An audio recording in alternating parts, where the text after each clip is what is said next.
Ladies and gentlemen, from La Casa de los Lobos, the pit, here at the University of New Mexico, let's get ready to rumble!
When I'm hosting, I have to hit you with the AAA. How's everybody doing? My name is Ryan Tamori. Welcome to another fabulous episode of the Pit Press Live. A lot to talk about tonight. I don't know. UNM men's basketball has made me a believer. So for those of you who listen, hey, I'm kind of on the train. Got to jump on a bandwagon at some point in my life. We'll talk about the Air Force game and that massive second half, and very impressive. Wyoming is in town tomorrow night. They will get one of their best players back. Got some sound bites from UNM men's head basketball coach, Richard Patino. Before I get to the two guys that are joining us, Eric is in the Music City, or as I looked up in the intro, I didn't know this. Makes sense. Another nickname for Nashville is the Honky Tonk Highway, which I absolutely love. Just want to thank those that have helped us build this thing.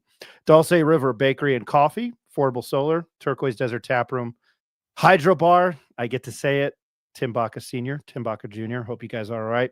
And Affordable Service Heating, Plumbing, and Air Conditioning for your HVAC needs in the Albuquerque and Rio Rancho area. Affordable Service has been in business in Nuevo Mexico since 1986, and it is still locally owned. During that time, they have served more than 40,000 customers, providing complete residential and light commercial HVAC services, including heating, cooling, electrical, and plumbing. Affordable Service takes pride in its staff and commitment to the Albuquerque and Rio Rancho community. I will start with Ed Nunez, the voice of Western New Mexico and a Lobo fan since 1970. Ed, we live in a world where the Eagles have won 2 Super Bowls in about 8 years. How are you? Yeah. Well, you know what? You got to give, real quick, you got to give Philadelphia credit. They dominated that game, and I'm a Cowboys fan, you know that, long-suffering one. It's kind of hard not to like Jalen Hurts, though. It really is. So hats off to them. They really played a great game on Sunday, and with the way their offensive and defensive lines are constructed, they could win a couple more.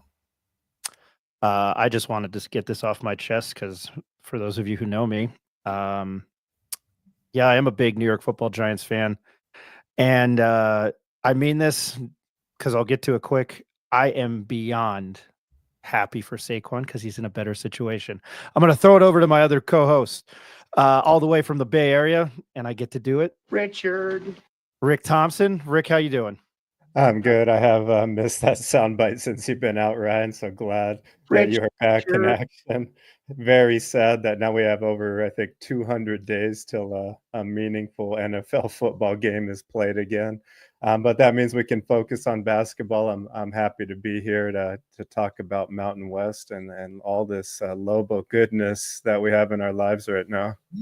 I will stick with you as you hit the Lobo quick hits, and then UNLV went and played the juggernaut that is in the Mountain West Conference, the women's basketball team. They fell to UNLV. I'll throw it over to you for quick hits. You're right. As you're mentioning, they lost 90-65 in Vegas over the weekend, I believe. Destiny Hooks had 15 and Hargrove added 13.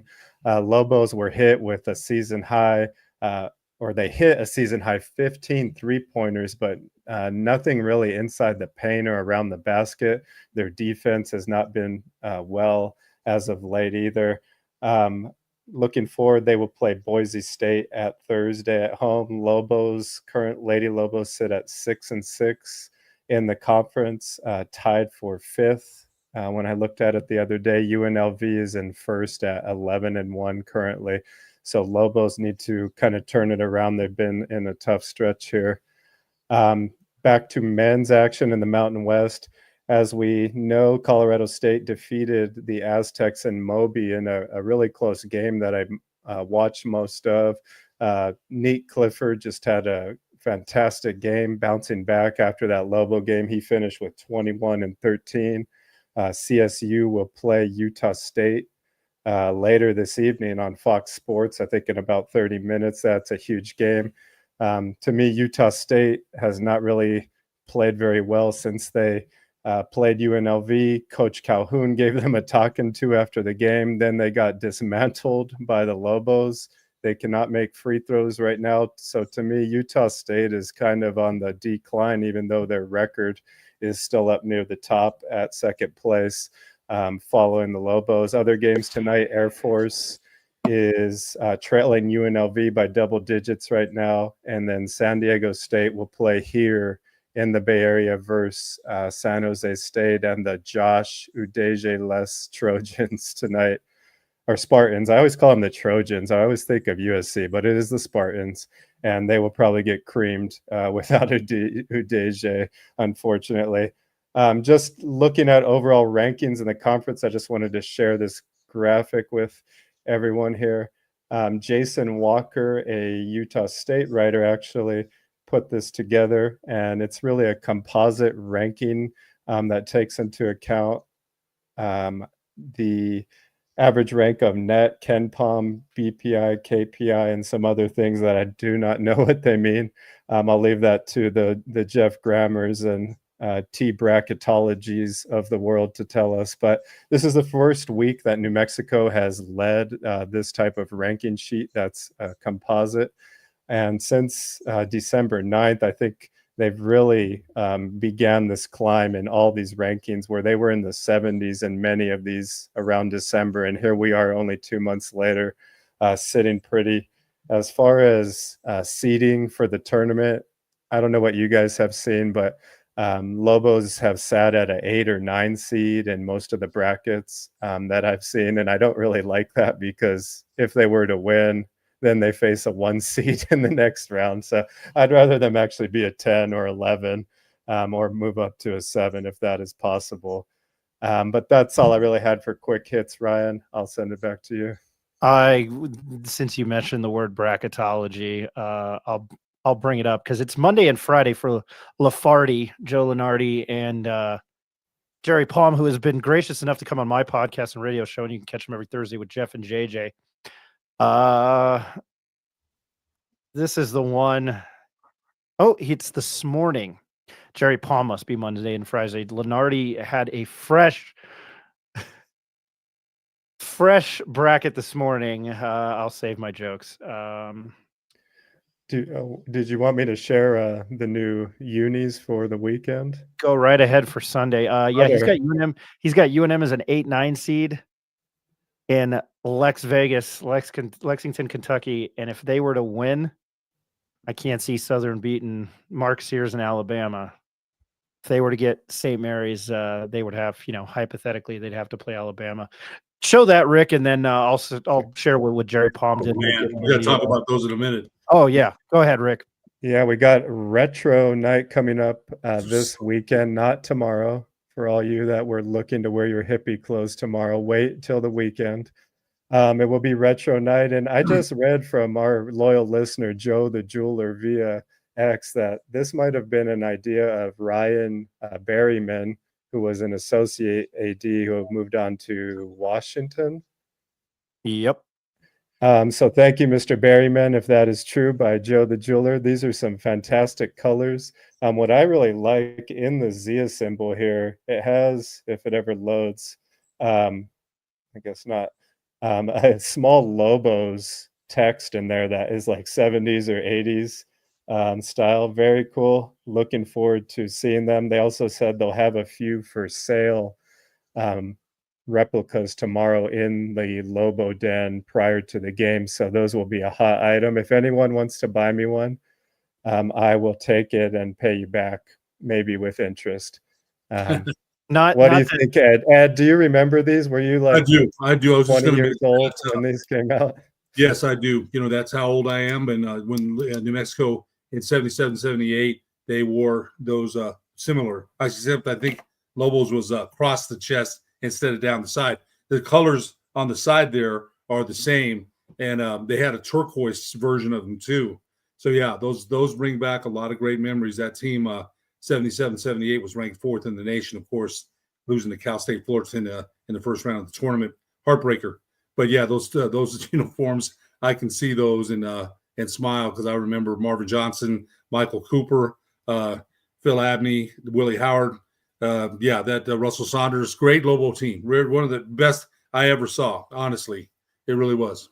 So, yeah, those uniforms bring back a lot of memories. All right, I got to go to the comments. And the key word here is allegedly, because I don't know this for a fact. Patino did say in his press conference today that they would be wearing a different variation, and that the 7th uniform combination this year, and it was a top secret. So Michael Cedillo, allegedly, Mike, I'm not saying you're right or wrong. Don't take it the wrong way. The Lobos wore Michael Cooper and Marvin Johnson era uniforms against Wyoming tomorrow night. There you go, Ed. You know what? I plan to be there. So that'll bring back a lot. I remember the warm-ups. I remember the whole thing. Their motto that year: "Make it happen, make it happen." Bumper stickers. Storming in the pit. Another one. That the only Lobo coach to ever have his own cheer in the pit was Norm Ellerberger. Storming in the pit. I never forgot that. So yeah, those uniforms will bring back a lot of memories to old fans like me. Well before Norman Schwarzkopf became famous in the early 90s.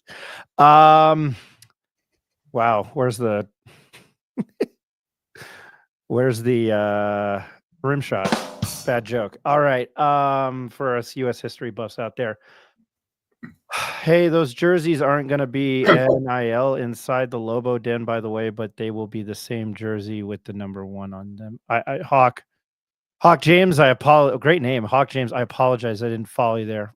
He's saying that the jerseys that they're selling probably won't be the player numbers. It'll just be like a generic player. Right. Okay. Gotcha.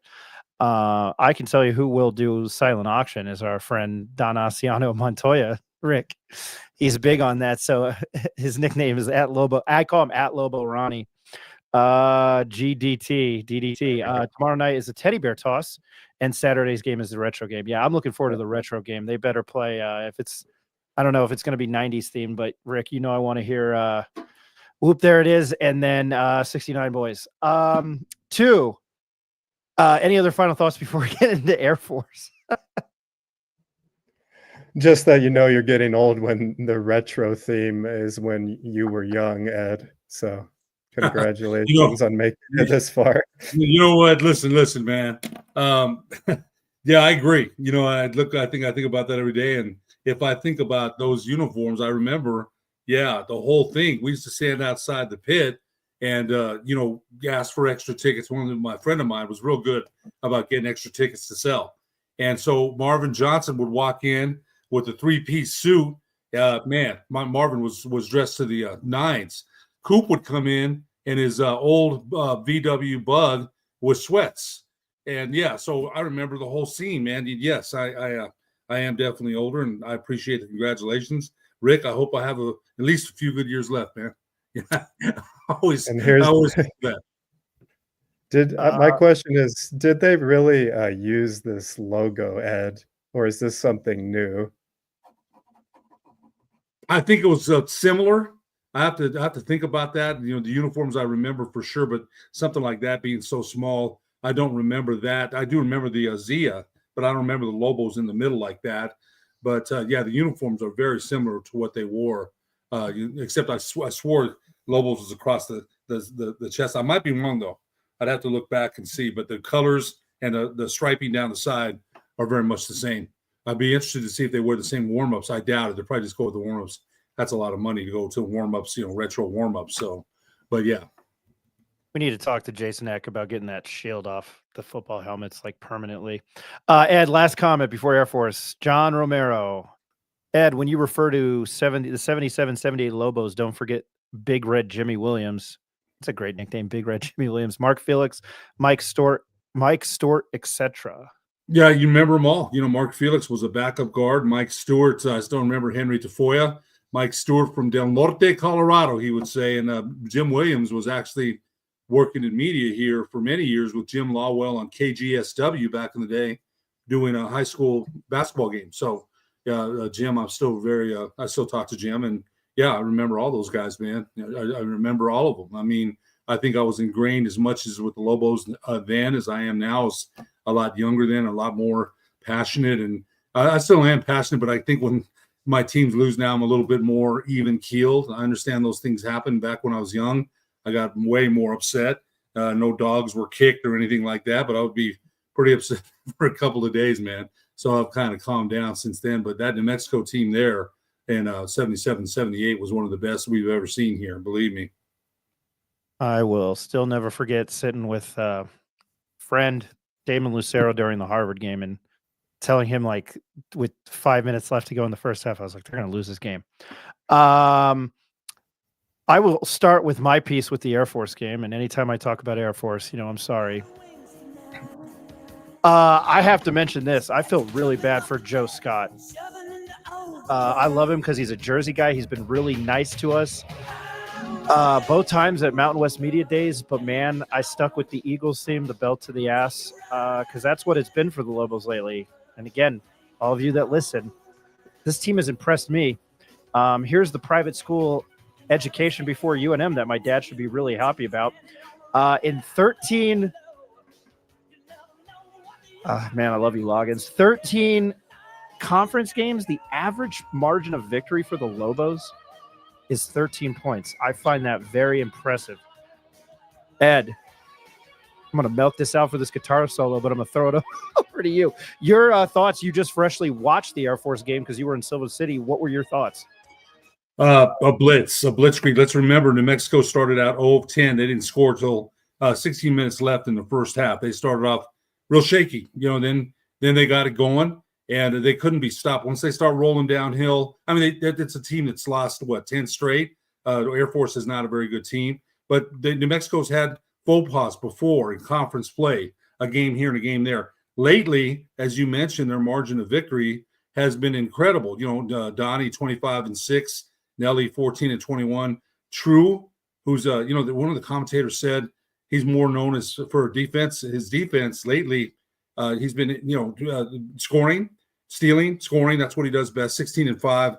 CJ 8. Appelhans, they said, had scored in a couple of games, got 5 points. That's good to see. Cade came off the bench and gave him 6. Milicevic only gave him 3, but I think one of the things that Jeff Grammer alluded to was the depth they have now. Amzil didn't play, and he's in fact, Coach Patino said it's a game time decision for him to play tomorrow night.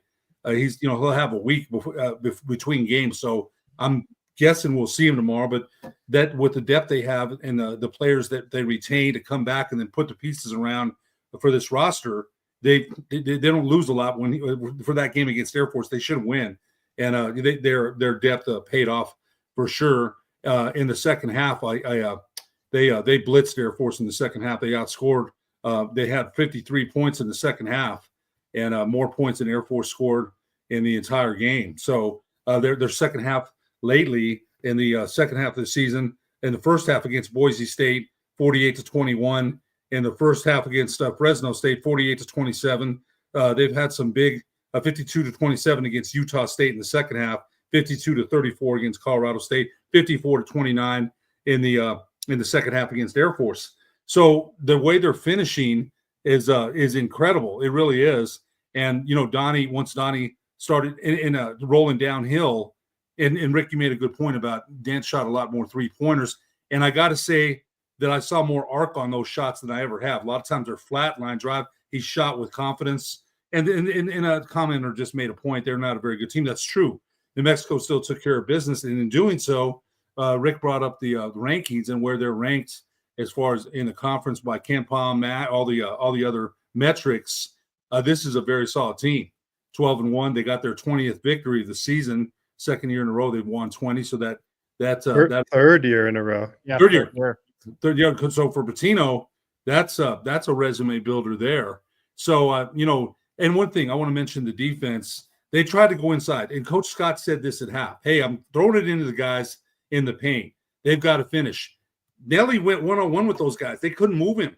They tried once he wrote him out just a little bit. And Rick, you played inside, to get those big guys out of that sweet spot. Then they throw up a shot that's off balance. And Coach Scott said those guys don't. The commentators made a point saying those guys don't have a lot of experience in the post. And Nelly just shut. They didn't even double team. They didn't have to double team at all. So New Mexico's defense inside was good. Taylor got 8 points. They held him down. They held him in check. He averages 15. So I thought their defense was great. And once they started stealing the ball and scoring in transition, they've been lethal, man. They've sliced and diced people up on offense and defense. What do they average a game? 83, 84. If they hadn't started out so slow against this Air Force team, they would have hit 100 for sure. So that's what I've got. I thought it was another great team effort. Balanced scoring. We talked about that. How many guys in double figures? 4. This is about the third straight game they've had 4 guys in double figures. I think that's key. So, that's what I saw of the game. I thought it was a total domination, especially in the second half.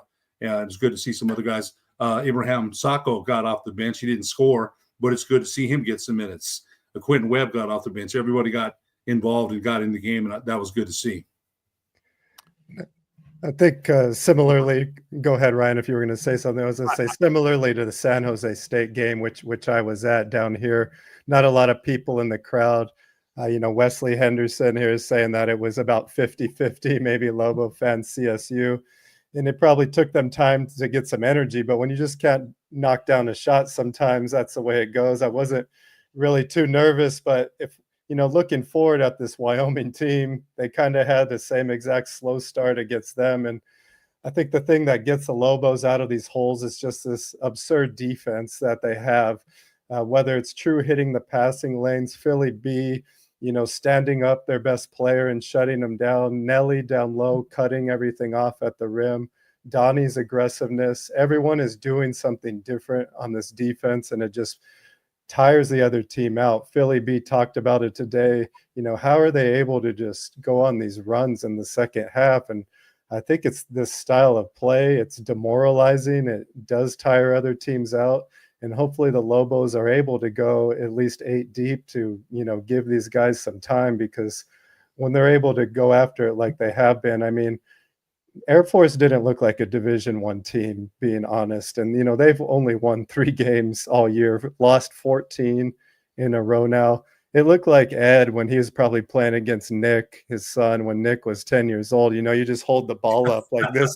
Like yeah. Nelly literally looked like he was Godzilla, and people were just crashing into him, and nothing could harm him in his way. It was really ridiculous. 21 boards for Nelly. 5th straight double-double.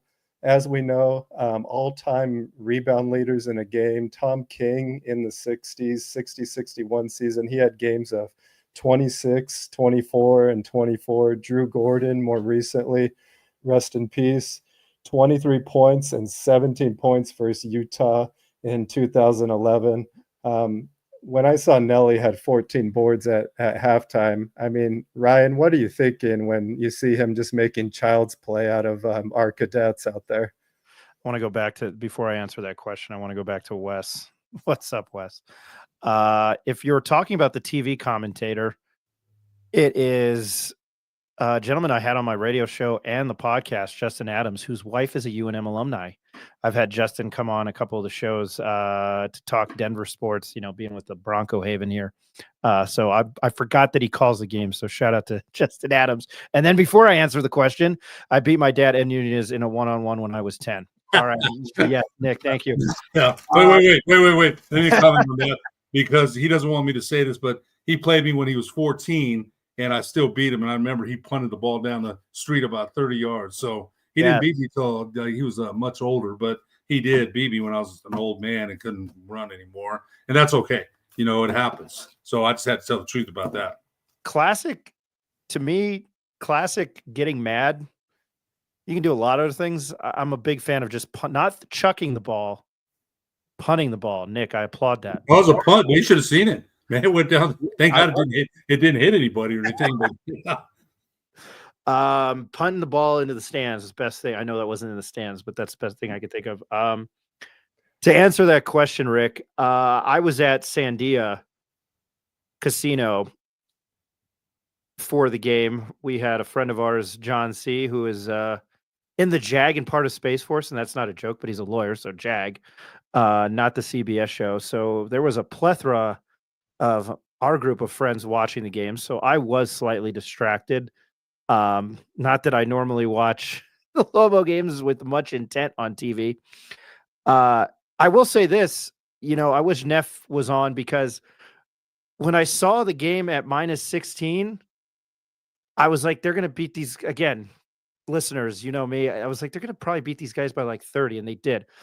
I was in to answer the question finally. Yeah, it was a tragedy. Can you repeat the question? I don't know. Nelly's very impressive, and Jeff and JJ were talking about it on the morning show. Maybe he has put himself in the running for Mountain West Conference Player of the Year. So now you have two guys, and then the dynamic duo.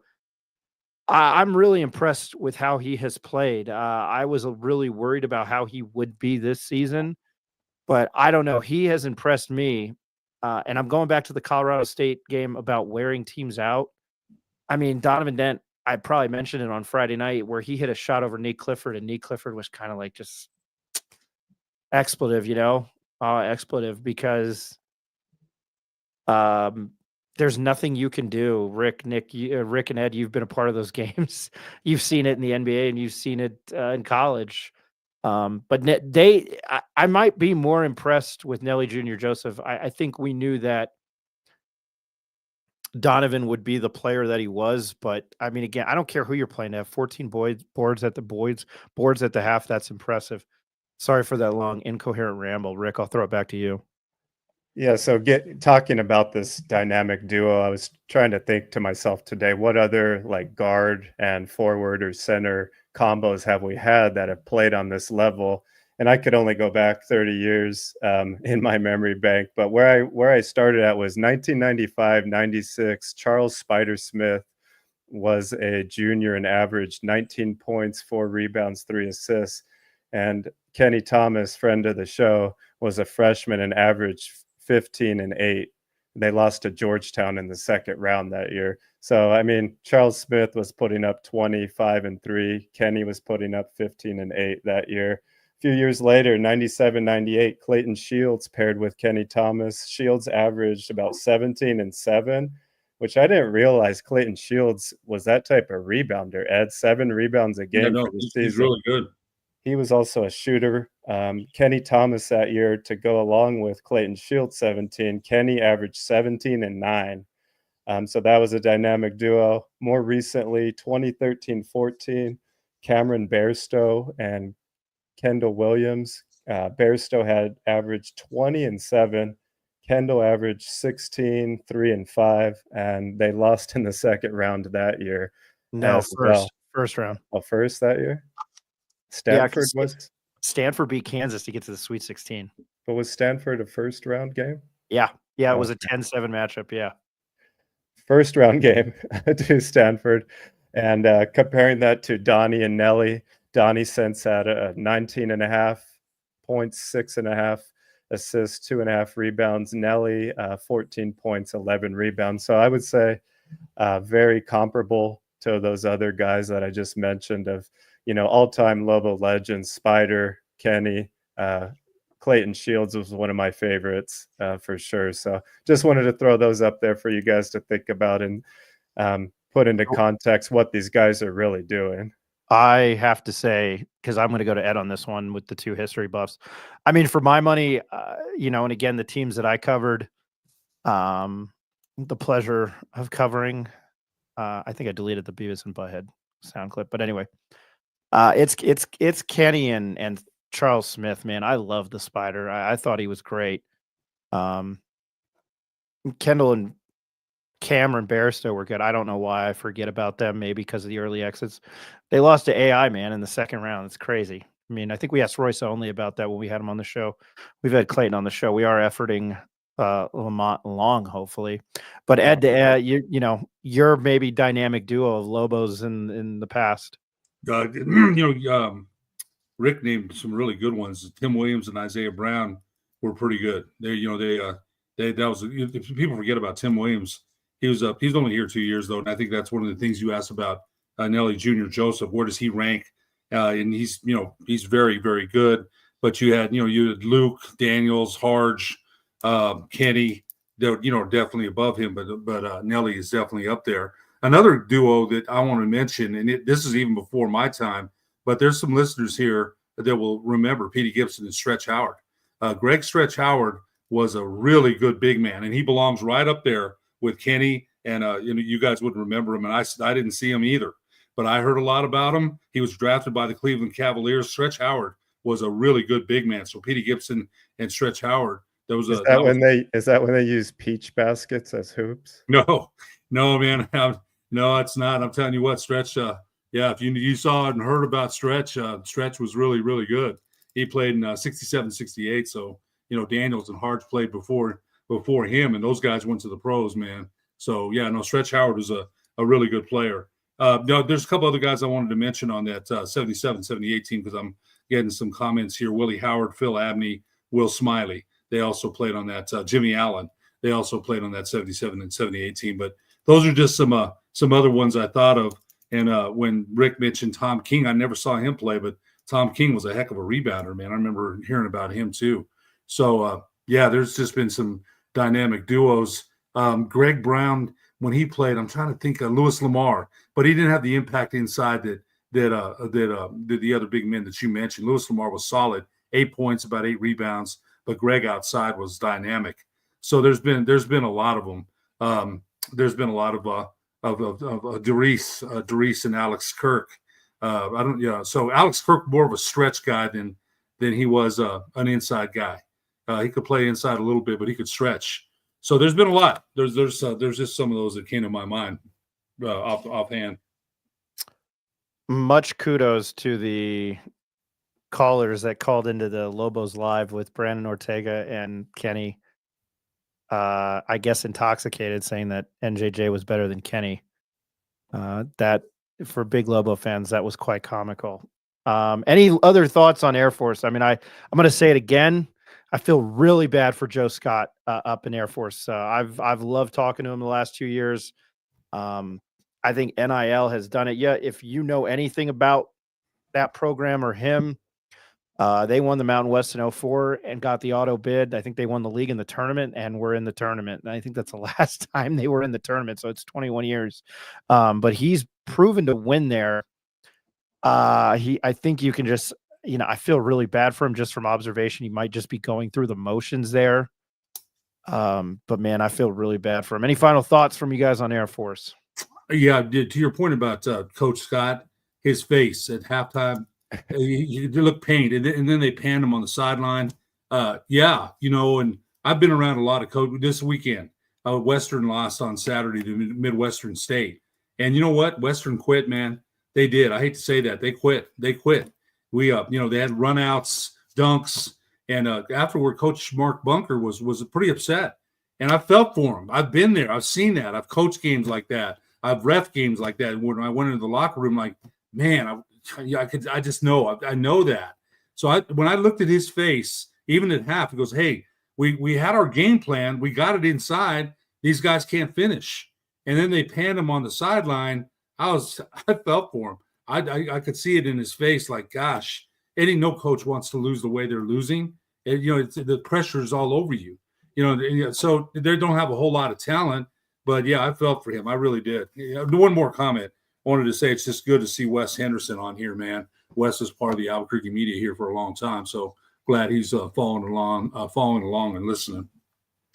That was a name that wasn't on my bingo card today. Sound like an airplane pilot. Speaking of which, lastly, they are servicemen.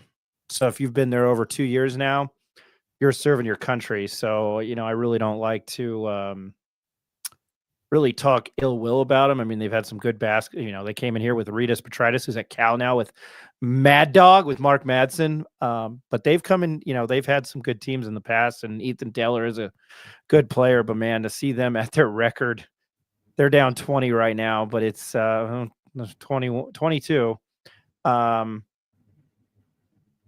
To see them at 3-21 and probably about to be 0-14 in the conference. Having the pleasure to talk to head coach Joe Scott at Air Force. It's painful. He's a Toms River, New Jersey guy. All right. Moving on to Wyoming. I will start here because, and the game tomorrow night, 8:00 in the pit. It will be on Fox Sports 1. No Tom Brady on the call. Thank God. Wyoming is 11-3, 4-9. Obviously, UNM 20-4, 12-1 in conference. The last time the Lobos played, they were down 32-18, I think. Yeah, at that 32-18 at the half. They outscored Wyoming 43-21 in the second half to win 61-53. Pretty impressive there. Wyoming was out without their best player, and my UFC segment, how can I butcher this guy's name? No disrespect, Obi Ogbim, 17 points, 3.5 assists, still averaging it. He missed that game back on January 7th against the Lobos. I'm going to play this guy's for you real time. Rick, I know you listen to Patino's press conference. This is Richard Pitino on him not playing, Obi Ogbim not playing in the Wyoming game, and they will see him tomorrow night in the pit for Sundax Wicks in person tomorrow night. Really puts up points. I think he was a Fort Lewis kid, which is impressive because they did that back-to-back years. So a dynamic scorer, hard to kind of replicate on our team, but a really good player. That was, I guess it was better when I heard it because Patino's a good soundbite. Rick, your thoughts first on that, him returning to action tomorrow night. Yeah, the Cowboys definitely will use his injection of scoring. He's able to score on all three levels. He can hit shots over people. One of the best three-point shooters in conference, 44% from downtown. It's going to be a match, I'm thinking, either for True or Mr. Philly B again. But in the same presser, Coach Pitino did mention with Amzil, still being possibly a game time decision, that Philly B, and I know you don't like to hear this, Ed, but could play some time at the 4 if needed. That being said, I think it's going to be more of a team effort to guard Ogbum. There are other capable scorers. Jordan Nesbitt, Kobe Newton gave them problems the last time around. We talked to Kobe Newton and Cole Henry there in Vegas, Ryan, at Media Days, and they really had a lot of good things to say about Coach Wicks. You can see him building that culture, and these guys have bought into it. Big man Cole Henry stands at 6'9", transfer from Northern Iowa. He really gave Nelly a tough time last time around. He was able to body Nelly down low, move him off the block. And he is a tough matchup, I think, in this conference. He averages just 6 points and 3 rebounds, but he's a pest out there. So I think if the Lobos are able, to get through this one, that's when the real fun begins. And we find out really, I think, where they're going to end up in this conference, because after Wyoming, they will go and have Utah State at home for that retro night we're talking about. But then they have to go to Boise next Wednesday and then head to San Diego State the following Tuesday. So my question, I think, back to you guys is, over this next 4-game stretch, they got Wyoming, Utah State at home, and then on the road at Boise, San Diego State. What do you think their record is over these 4 games? Do they come out unscathed, or where is the loss finally coming? Let me address Wyoming first. Ogbum averages 16, so yeah, they're they're definitely need him. They're dead. I think he had 14 to 12 in his last couple of games, but Yeah, Rick, I don't mind Philly B at 4. Every matchup's different, man. So against Wyoming, Utah State, maybe not that game, but Wyoming, yeah, he may need him there, and he's against Air Force, he had a pretty good game, and some of the layups he had were just right to the rim. No, as we mentioned, Air Force, no rim protection. Once the Lobos got rolling downhill, there was nothing they could do. So yeah, I don't mind him. There's different games brings different matchups. We all know that. So Wyoming, they're definitely gonna. But Sundance Wicks, that's got to be one of the greatest names in coaching that I've ever heard. There was this guy in the Lone Star Conference, Cinco Boone. He coached. I can't remember what team he coached, but I used to love that name, Cinco Boone. So Sundance Wicks, I just love hearing that name. And the last game, I remember on the bench, everybody's decked out in Wyoming gear, and he's got a tie and a jacket. And I was like, everybody else, had their Wyoming cowboy gear on, but not him. So I think New Mexico, we mentioned they started out slow against Wyoming, but blitzed them in the second half. They had a really good second half, and Juan going away there. Wyoming has lost 3 of their last 4, losing 68-57 at Utah State. So I think Ogden's going to present a problem, but defensively, UNM has been able to pretty much shut out the other team's leading scorer the last couple of games with help. They've had Borovichinen, True, they've Nelly. They've stepped it up defensively. Nolan, when they've needed him to play defense, is strong. A former running back in high school. The guy, look at his build. Cade Dotson came off the bench and gave him 6, and Cade is, for a freshman, he's got a lot of strength too. So I don't think New Mexico, again, there's a blip in the road here somewhere. So, okay, Rick, you asked Wyoming, Utah State, Boise State, and then San Diego. What's their record after that? I'm going to say 3-1. 3-1. That and those are tough games at Utah or home games with Utah State. I think they'll win those. Utah State, Wyoming, Boise State. I'll say maybe a loss at San Diego State. So 3-1. I will say 3-1. Even the game at Boise State is going to be a tough one. New Mexico blitzed them. They blitzed them here, man. They did. 85-64. Well, a big run in the first half, 48-21. Juan going away. I think New Mexico is much better than them, and Boise State is not as good as people thought. I'm only saying maybe a loss to San Diego State to say I think they can go 4-0, but I've got to be realistic. I'll say 3-1 after those 4 games.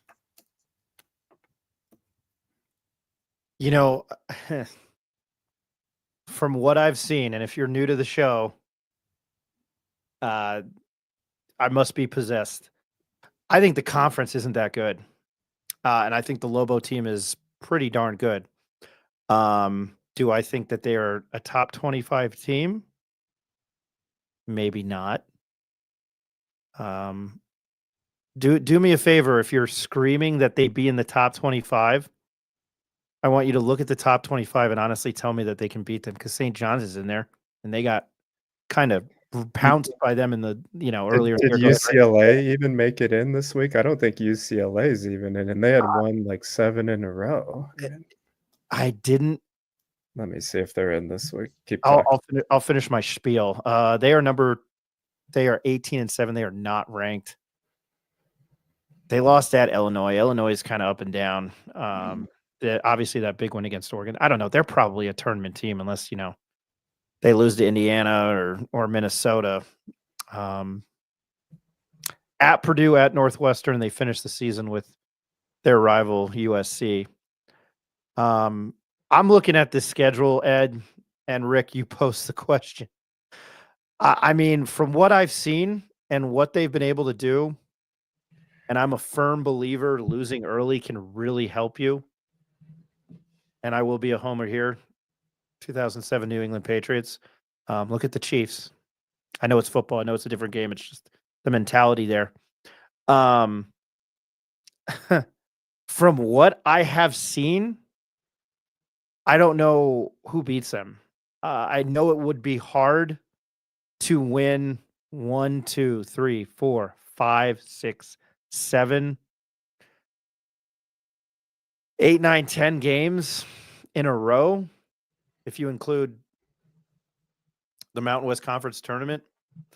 I think hands down they're the best team in the conference just from what I've seen. Again, if you're new to the show, you know who I am. I'm thoroughly impressed because when you play defense and when you play second halves like that, I mean, we forgot that they beat San Diego State. I don't think San Diego State's that good. I think it's a down year for them. I still think Brian Dutcher's a very, very fine head coach. I like when San Diego State's good. There's always an exception to the rule, you've got that 1 year, unless you're Tom Izzo, I guess. But I don't know where they lose. I'm still kind of in shock that they lost to San Jose State. I just don't know who they lose to. I don't think Boise's that good, and I like Leon Rice. I think they've been given the best from the conference and players like Nick Clifford, Tyson Degenhart, what Jared Calhoun has done at Utah State. I know Viejas isn't fun to go to, but they have, Patino has one there with different players. So I can see them running. I really can see them running the table. But I still don't think they're a top 25 team. I really, really don't. Rick, you look like you were going to say something. No, I think both of you guys were, well said. I could see it going that way as well, Ryan. I don't think San Diego State, like you're saying, is as strong as we thought maybe a few weeks ago. They've been on the decline, and I know Utah State is lighting it up right now, but they haven't really shot the ball well since they played the Lobos, and their free throw shooting has been god-awful to where the point I think maybe Falslev might have to come out at the end of some of these games because he's just been really bad, and it's kind of transferred over to the rest of the team. We'll see if tonight they beat CSU, if that kind of turns them around. But I think you're right, Ryan, with San Diego State looking like maybe on the bubble of the NCAA tournament, which I never thought would be possible a few weeks ago. The conference really is looking at possibly 2-3 teams tops unless someone makes a crazy run. But if that happens, then maybe this third team on the bubble doesn't get in. I think we have to hope for Boise State to play well. I think we've seen them on the bubble on some of these. But much like you, I don't see how any of them can put up 40 minutes with what the Lobos are doing over the last set of 7 or 8 games here. And I think their confidence is even growing more, and their camaraderie, the chemistry, everyone is locked in to their roles right now and willing to give down a good shot for a better shot for a teammate and make the right play. And it's a really fun brand of basketball. And I don't usually agree with you, Ryan, but I'm going to agree and say somehow they make it out of this stretch 4-0, but maybe they have a hiccup down the stretch. I am trying to watch my language, so I'm going to use this term. Unless they take a big fat dump like tomorrow night, I mean, a loss to Wyoming. A loss to Wyoming. I mean, they've got a good stretch there. They do have to go to Nevada. I don't, that team is not at all what we thought they'd be. They escaped there. There's a possibility that, they're 10-2 in conference, which would still be great. 9-3 would be great. But you did win against Nevada at home in the 1000th game of the pit. But if they don't, and they get Air Force at home, they get UNLV at home. Just from what years past, I might say, they escaped 2-2 and they're still in good shape. Jerry Palm has them on the bubble still, but as an 8-9, and they'd be a 9 seed and they'd play Oklahoma, and hypothetically they'd get Duke in his bracket. And I'm just one last thing, John. I knew the Lobos were going to have one heck of a team this year when they came from 5 points to the Aggies. Oh, man. That's well said. I know that that's a big deal for the Aggies, and it's one of those things where they will still hold on to that win this year. I'm still trying to figure out how they win that game. I don't know if it's UNM not caring.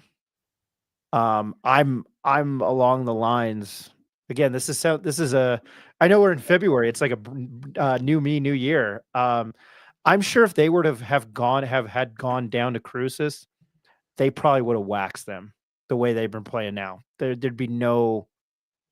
I was slightly impressed with that NMSU run. They're hot garbage. They're not getting unless they win these Conference USA. Obviously, that's a one bid league. It's going to be an automatic bid. You lost Or- to UTEP, so go ahead, Rick. If you just start leaving the walk-ons at home, then the airplane incident never happens. They don't come back and almost lose to San Jose, and then they don't lose to New Mexico State, is my opinion. So let's not let the walk-ons travel anymore. They can stay home and shoot free throws. Deal? Good. Yeah, who were you referring it to? Fight my White direct. plane. Yeah, my direct to DVD or direct to stream, direct to Netflix movie with Samuel L. Jackson. oh no. It's like Bruce. I feel bad for saying Bruce Willis, but like Bruce Willis and another guy. I can see the actor's name. I don't know, but yeah, that's a fight plane is direct to Netflix or Amazon Prime. Here's Patino. Here's more basketball talk instead of movies I want to write to put on Netflix. Here's Patino on the defense. But pretty impressive at times of True shooting the gaps, getting some steals. Donovan, we're not telling them to gamble like crazy by any means, but through scouting, if you feel like you could sniff something out, go ahead and do it. And I think it's why we're one of the better fast break teams is because we get steals, goes against a non-set defense. I will throw it over to you guys, but I'm a big proponent of defense. I mentioned it Friday night on the show. I love a good defense, pitching, goaltending. The bad boys. And obviously in what I can appreciate what the Eagles did the other night. I love it. And what UNM has done defensively. And it's not how you start, how you finish. I am so happy with how this team is belt to ass teams in the second half regardless of standings in the conference or who they've played. I have been very critical in the last 2 years of Richard Pitino. Not that I'm an X's and O's guy.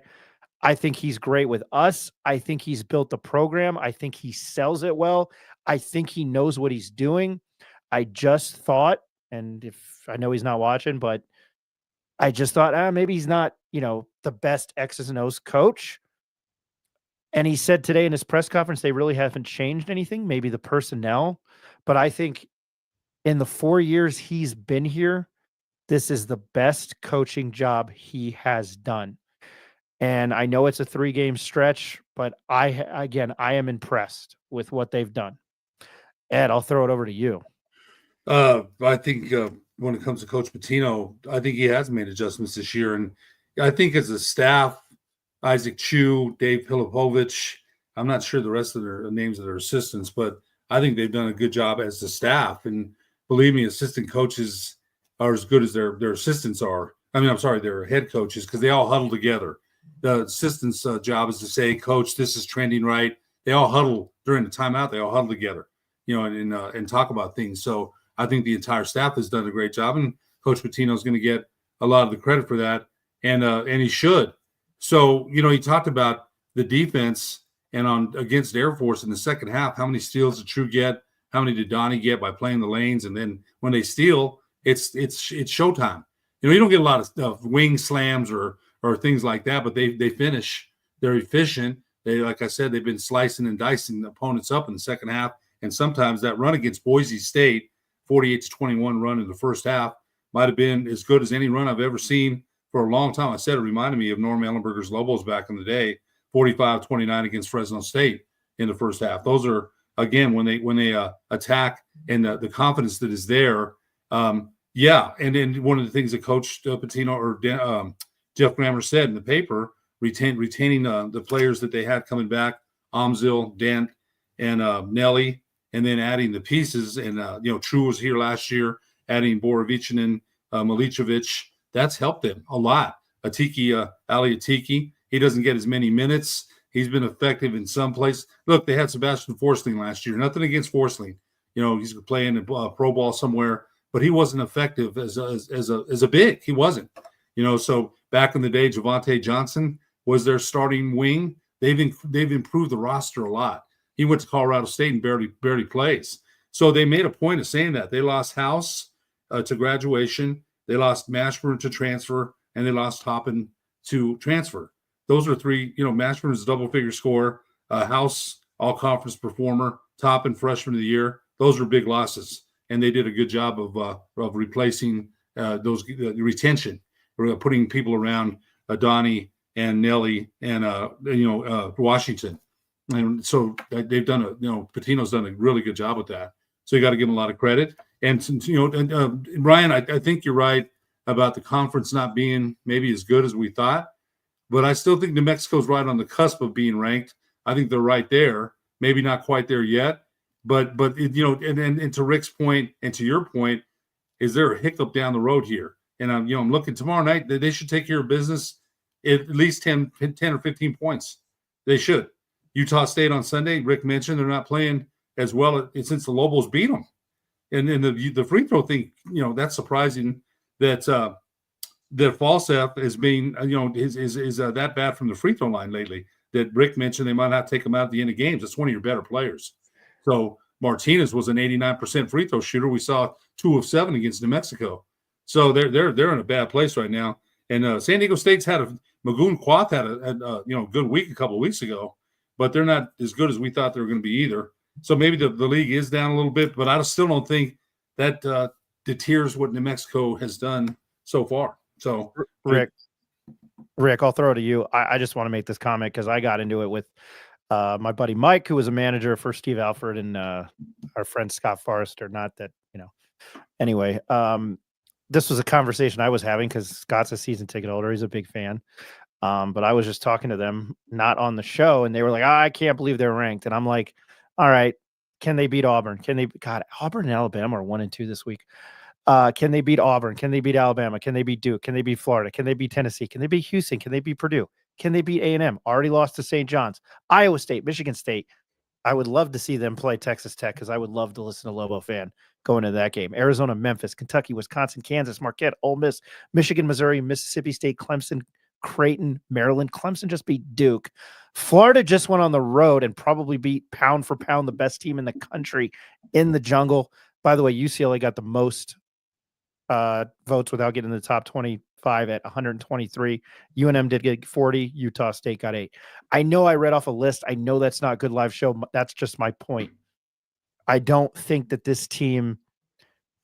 those teams, I know crazy, what happens in March.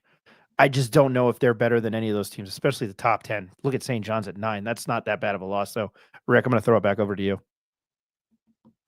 Yeah, I mean, but if you're looking in comparison to St. John's, I think that game was a lot closer than maybe the score played out to be. And I think they hung around. Sometimes the physicality of St. John's did seem to bother the Lobos in my mind. But to Boise State's credit, Ryan, they beat Clemson early in the year, 84-71. And now Clemson is ranked. So I would like to think the Lobos could compete with some of those top 25 teams if Boise was able to hang with Clemson. So I'm on the same page as you. I don't think they deserve to be ranked. Could they beat some of those teams though in a game? Hell yes, they could. They could beat maybe, I don't want to say 7 or 8, 10 of those teams, if it came down to a one-game thing. But just looking overall, I think this is one of the strongest teams. And when you're playing at this level and you see a guy like Nelly just rising his play, it makes you as a player want to play better. Did you guys see LeBron last night? He's doing stuff out there I never seen him do in the last 15 years. You know why? He sees Luka. That new inspiration and playing with somebody that's at your level or better than you rises your game because you're trying to match that. And when everyone on your team is playing at this level, you have to play at that level or you'll be left behind on the bench. And none of these guys want to be left behind. And, You just see that from the way they're speaking. Nelly's disappointed that he's missing threes, when he just had 5,000 rebounds in a game. That's how much all these little things mean. And I just really see them looking at each other and growing, and it's really exciting to see. So yeah, Ryan, I think they could beat a handful of those teams, but I think at this point, with those 2 bad losses they had, they still don't deserve it at this point in time. I would say if they're 22-2, and even if you escape in those games, I don't think people would probably diss them as hard for the road loss at San Jose State. That happens. I think New Mexico State is, and I said it in December, that is a tournament killer. That is an extinction level event. And it kind of helped out for a while there because New Mexico State jumped in I don't know what the committee does. I think their bias, and I think it's a detriment to what you've done in the past. And it's a detriment to Lobos, the University of New Mexico men's basketball team, and that. But we're coming up on an hour. Do you guys have any other final thoughts? Ed, I'll start with you. No, you know what? Great show. I think a lot of good points were made here, and I think Rick's right. You don't know what's gonna happen in March. You can't tell. New Mexico could beat some of those teams. They could very well lose to them. I don't. And you're right. You can't go down rankings and say, "Can we beat this March Madness?" They don't call it March Madness for anything. That's why they call it that. But there's a lot of basketball left to be played, and one thing New Mexico wants to avoid is that you talked about the New Mexico State loss. That was devastating. So they want to avoid any kind of loss like that. The 4 games they have left would have lost to Wyoming at home tomorrow. That wouldn't be good. I think they're going to take care of it by 10-15. I really do. Utah State on Sunday, they should take care of that. We'll see about Boise State and San Diego State. I think they're much better than Boise State. So we'll see. But I think, a lot of good points were made. And the way UNM is playing right now, yes, the conference is down, but I don't think that takes away what they've done at all. But that, a couple of those, one of those less loss to either New Mexico State or San Jose State, they probably would be ranked. So we'll see what all lays out. Got a lot, at least 4 more games to play. So we'll see. Rick, I will throw it over to you. I just wanted to let the degenerates know, like myself, really like to thank the Chiefs. UNM is a 17.5 point favorite on ESPN Bet tomorrow. That is a lot, but probably about right. By the way, the Lobos have been dominating people, especially at home. I mean, I think they beat Boise, San Diego State, and Utah State by that amount. So it sounds about right. Wyoming, though, does play that slower tempo basketball. But the thing is, for them, if they're only scoring 60, 70 points in the pit, how do you keep the Lobos from under 80 in the pit? I just don't see it happening. And this team is playing on another level. I don't know if they cover 18 points, but I expect a double-digit win as well. I should know better than using ESPN, but it was up. Action Network consensus is 17.5, over under 43.5. That's. I thought. I saw that comment. Hawk James 183. I guess nobody got that joke, which was played out. It's 2025. I thought why Air Force was 16 was too little. And I looked at the table and my buddy Mike Matas, and I was like, dude, they're going to blow them out by 30. And again, beating a dead horse. You guys know, the listeners know who I am. I'm looking forward to the game. I'll be there. Rick, thank you for the notes as always. I'm happy to be back on with you guys. I really enjoyed tonight. Ed, appreciate it. You bet. Very quickly, anything on high school basketball? Yes. Ryan Gonzalez. I don't know if we talked about this. Ryan Gonzalez. Yeah, we did. Of Volcano Vista hit 62 points on Friday night. So yeah, district play. You know what? District games, like there's 3 left. So the season is coming to a close. District tournaments will be in a couple of weeks, and then the state tournament March 7th through March 11th at the first round games, and then the the state tournament at the pit. So it's unbelievably how quick, how fast the season has gone. It's it's almost going to be over here in a few weeks. You put that thought in my head. Final thought. I've been saying it. I think this Lobo team could be special. At this point, who cares if they're ranked? We've seen this story play out under Alford. We had the 1 year under Neil Patino. I would take, and we're getting into that time where there's like probably in 2 weeks there's the smaller conferences that their tournaments start. This is just my thought very quickly. Win in March. I think this team, I would finally put to bed the first weekend, put the women and children to bed and go hunt for dinner or whatever that line is in the program. Go and win and advance to the second weekend and put some national recognition even further with UNM. That's ultimately what I would like to see. The hell with the Mountain West Conference Championship. Obviously, you probably need that this year, but I think a deep run next month would be awesome. Rick, thanks for the notes. Appreciate it, and have to do it. Thanks to all the listeners. We appreciate you guys, all the commenters, everybody. We're 1 subscriber on YouTube away from 500. So whoever wants it, it's up for grabs. You'll remember it forever. Yes, you can listen on YouTube. Ed. Richard. Thanks, Rick. Ed, appreciate you tonight. You bet. Everybody enjoy the game tomorrow night. We'll be back Thursday. I wanted to make this as far as house cleaning on the show. Phil McDonald will be, appreciate that, Greg. I don't know if that's true or not. Philip McDonald, former Lobo, will be joining us more. I'm not going to spread his personal life out. He'll probably come on and tell you about it. He was willing to come on tonight, but some life-altering stuff happened. He said Thursday, if he's up to it, he will be joining us hopefully next week, efforting, and it looks like Sean Harrison from the Logan Herald Journal will be joining us Thursday night as well. But it looks like Phil, probably better than me, will be joining us. So Rick and Ed, I know I've already said it. Appreciate you guys. Enjoy the game tomorrow night. We'll be back with you Thursday. My name's Ryan Tamori. This is the Pit Press Live. Don't do anything that I would do. Have a good night. Enjoy the game.